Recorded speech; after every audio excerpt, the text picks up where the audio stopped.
Let me begin with my first guest. My first guest is a remarkable person. She's got a first-class honours from the prestigious King's College in London, and she's leapfrogging straight into a DPhil at Oxford University, no less. Now, that is remarkable. It is something that we would hopefully flag up as being a sense of pride for our community, and we're grateful to her for taking her valuable time out for joining us today. Allow me to introduce you to her. Her name is Shuchishmita Auhona. Auhona, thank you very much for joining us today. Thank you very much. It's a pleasure to be on the show. The pleasure is entirely ours. And you, first of all, congratulations on a first-class honours degree from King's College. I mean, that's no mean feat. It was great. How was your experience at King's? First of all, King's is an amazing university. As we know, it's a Russell Group university, and it provided me with basically a foundation with which I'm now stepping into a new journey at Oxford. And I think I owe the world to King's for giving me the most prestigious opportunities, whether it's becoming a research fellow, whether it's my first class degree. King's has shaped me in a way that is beyond belief, and I owe every bit of the success today to King's. You must be excited about Oxford, though. Obviously, I am excited about Oxford. Oxford is a brand new journey, and I'm going into a much, I guess, tougher journey as well, in the sense that I'm going into a PhD, and I'm quite young, actually. I just turned 21 last week. So going into a journey at a very young age, it is, you know, it's a bit terrifying to see that I'm the youngest there in my batch at Oxford, currently undertaking this PhD in medical sciences. But I know that King's, for example, has prepared me in a way where I'm ready to tackle any kind of research obstacle that comes through. Well, that's the thing, isn't it? Because you've taken an unorthodox route. Most people, that's probably why you're the youngest there, most people would have a master's before they go on to that. But as I was saying earlier on, you've leapfrogged that. How did you do that, and what was the process?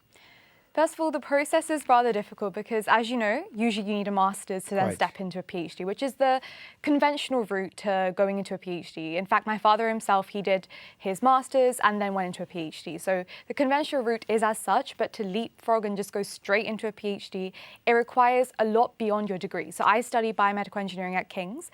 I came out with a first-class degree, and that degree kind of helped me, first of all, have an intersection between engineering and medicine. So it allowed me to not only focus in engineering, providing innovative solutions for new things, but also venture into the medical side, recognize that, okay, these are the current issues in this world at the moment, these are the clinical needs, and this is how I can combat them using my knowledge as an engineer.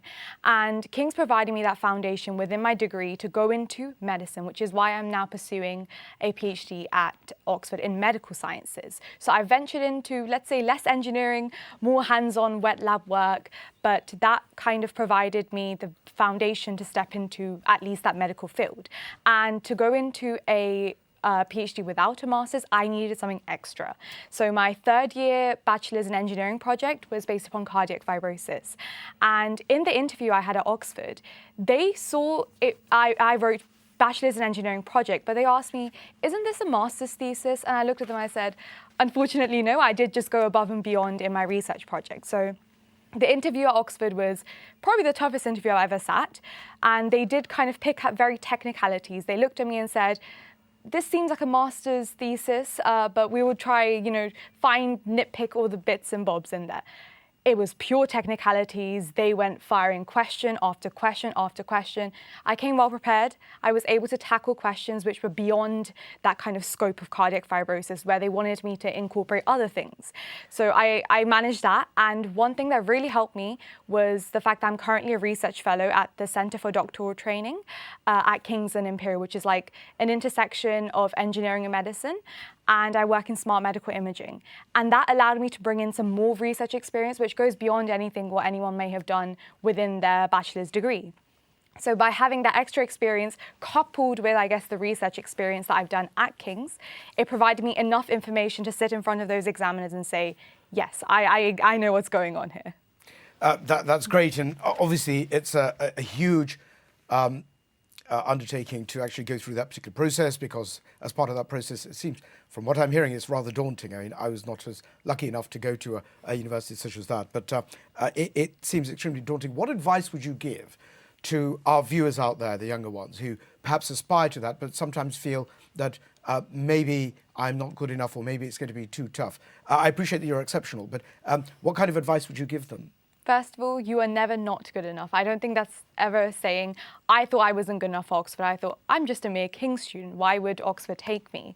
Now, the interesting thing here is that when I was very, very, very young, I had a dream where I want to do research at Oxford within medicine. And my theme was always, always, always cardiology. Like, it was just something I had as an inspiration just from day one. As a kid, I would say, yes, I'm going to go to Oxford. I'm going to study some research within medicine, and it's going to be cardiology focused. Now, surprisingly, that dream came true. And that's all because of perseverance. Everything I did, whether it was, first of all, stepping into a bachelor's degree, giving it my all there and then giving it my all within the interviews itself. I had to prepare day and night. There were sleepless nights, yes, but I think everything paid off because of perseverance. In fact, they asked me in the interview that you're going from a bachelor's into a PhD. What makes you suitable for that, not anyone else? And my answer to that was perseverance. I am working already within a high research intense environment at King's in the Centre for Doctoral Training, where they're firing me with so much new things that I don't know, but I'm learning. I'm learning to stay resilient within that process. So from the very beginning, I had that dream and I made it come true today. And that's all because of that perseverance throughout my journey. Absolutely. I mean, you also rejected offers from very prestigious universities. I mean, you were given the opportunity to pursue a master's at Imperial College London, one of the top-ranking universities globally. And you also received an offer to study medicine at Norwich Medical School. Again, I mean, these are dreams for many people. So perseverance seems to have not only paid off, but the message I think that I'm hearing from you is that that kind of perseverance, the kind of diligence that you have, really fighting for it, actually does pay off. Let me ask you this. I mean, the engineering aspect of it, biomedical engineering, it's not the kind of subject that props up quite often. If you ask your stereotypical household what kind of professions, they'll say accountancy, medicine, and law and that sort of thing. You rarely see somebody who pins it down to that sort of speciality. What made you interested in going to that particular niche? And then, of course, I appreciate that you always had that the dream that you spoke about, the cardiology aspect of it. But in terms of biomedical engineering, how did you come across that, and what took your interest? So, as we know, medicine is always open for me. As you can see, I did get into medicine, and unfortunately, I did turn down Norwich Medical School this time round. And an aspect of that comes from the fact that I chose a subject where it opened doors for me on both sides. I can go into pure engineering, work with AI, but the main idea is I want to do something new, something that no one else has done before. As you said, the conventional routes are accounting and finance, medicine, but I thought, everyone can be a doctor. If I wanted to, I could have taken up that offer today and said, yes, I'm going to be a doctor in a couple of years' time. However, I decided to go through, let's say, a different unconventional route that brings something new to the table, something that maybe no one else has ever ventured out to see, where I'm making a solution for a clinical need rather than focusing on providing support for clinical needs.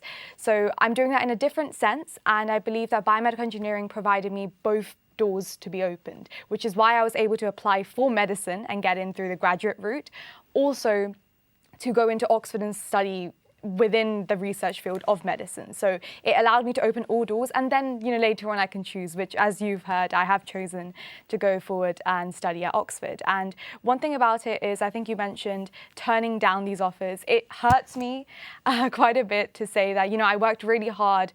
My Imperial application was a lengthy one, and as you know, it's the top ranking university. So an aspect of that, it does hurt me, but as I said, my dream is now fulfilled. So although I did have the chance to now be a doctor, and that was a much harder process actually. So as a graduate student, when you're applying to medicine, if there's 200 seats at Norwich Medical School, only 10 are given to graduate students. So I'm fighting against not only the A-level students, but also my own graduate students. And it's much harder through a graduate student entry route.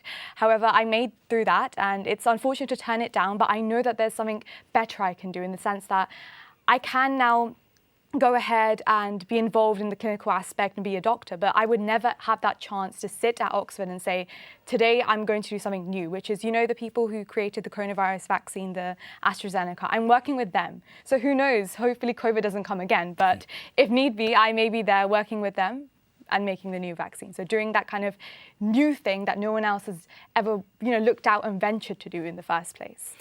Sounds very exciting. I mean, the fact of the matter is that people from our community are having those visions is an absolute delight to see. And obviously, not only would our viewers be extremely proud of you, but you mentioned your parents. Now, I know that your father's an academic. I'm not entirely sure what particular discipline, but no doubt the family support was there. They understand the significance of education.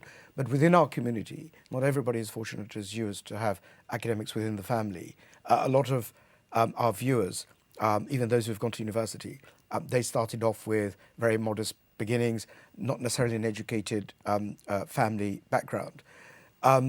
What advice would you give to them? I appreciate you say perseverance and so on and so forth. And you had the encouragement of your parents. Some people are not so blessed within our community. What would you say to them? Because those ceilings that they face are higher and more solid. What would you say to them about the kind of initiative that's required? The fact that they didn't have parents who are from an academic background, but they nevertheless went and did it. I'm not suggesting that your parents' support was dispensable. What I'm suggesting is that the reality is that there are people watching out there, and you are an inspiration to them, a huge inspiration, because as you alluded, the kind of success that you have, really, we're talking about a probability that's extremely low, and that's amazing to see. Is there any message you'd give to our viewers, the young people who are watching this show, who don't have that particular inspiration, apart from people like yourselves?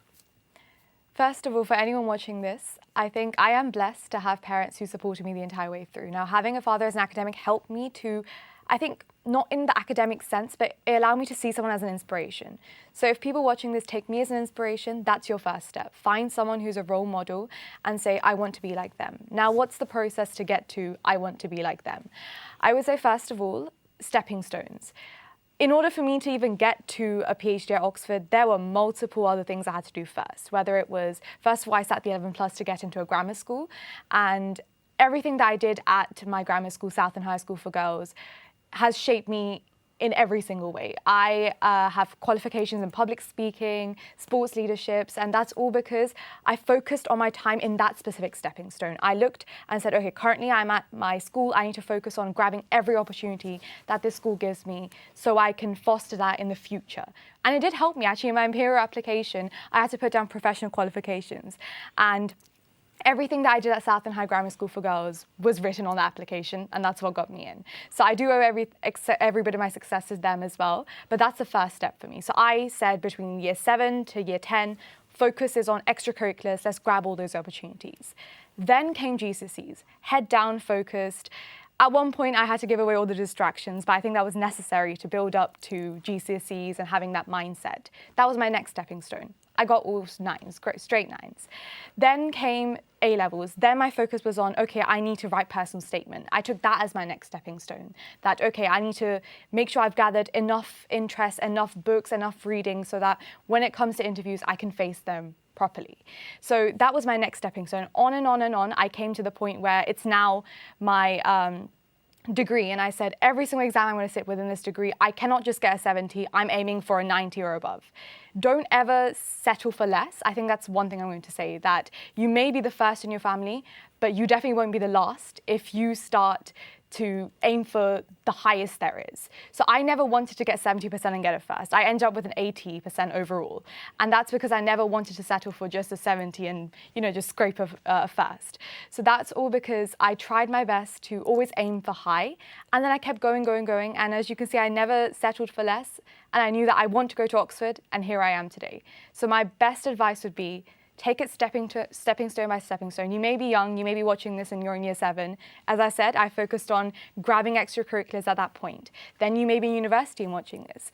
I would say, in that case, then you may focus on ensuring that those exams that you sit within university don't get a 70, aim for a 90, and you'll end up with at least a first at that point. Yeah, that's great advice, incredibly so. We've got about a minute left. What's the vision? I hear cardiology. I mean, do you intend to practice as a cardiologist, or do you intend to go into research or academia? What's the vision? So this kind of route provides me with anything. So what's good is in the next 3 years, I will be Dr. Shuchishmita, which is crazy to think about.